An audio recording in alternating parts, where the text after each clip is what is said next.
La commission communication de risque et engagement communautaire, CREC, s'est réunie pour évaluer les actions déjà menées contre la pandémie. Le bilan à mi-parcours montre la nécessité d'amplifier la réponse au sein des communautés.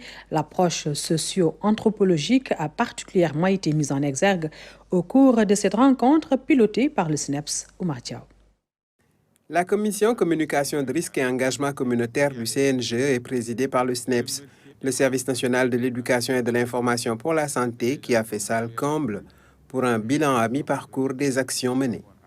Souligner l'importance que revêt la communication de risque et engagement communautaire et mettre en lumière le rôle des spécialistes que vous êtes dans l'élaboration des politiques et le repérage des pratiques exemplaires dans ce domaine.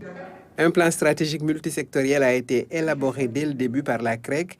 Il a été intégré dans celui plus large du CNGE et indique la nécessité d'une conjugaison des efforts. Il faut non seulement une collaboration, une synergie d'action entre les acteurs médicaux, mais et l'ensemble de la communauté. Je pense qu'ils sont en train de le faire.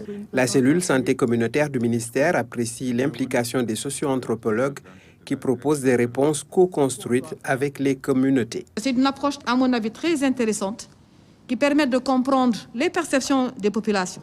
Parce que là où nous sommes, vous le vivez au niveau de vos quartiers. Les populations ont leur manière de comprendre le coronavirus. Au stade actuel de la pandémie, les réponses médicales ne suffisent plus. À la région médicale de Dakar, on a bien compris cette réalité. Les cas continuent à augmenter. Ça veut dire qu'il faut qu'on travaille davantage dans la communication, la sensibilisation, aller vers les communautés pour que le port de masque soit quelque chose de réel. Dans le combat, le Sénégal est accompagné par l'OMS au plan financier et de la formation. Ce bilan d'étape était une nécessité. C'est toujours bien de faire un bilan à mi-parcours. Ça permet de savoir ce qui a été fait et ce qui reste à faire.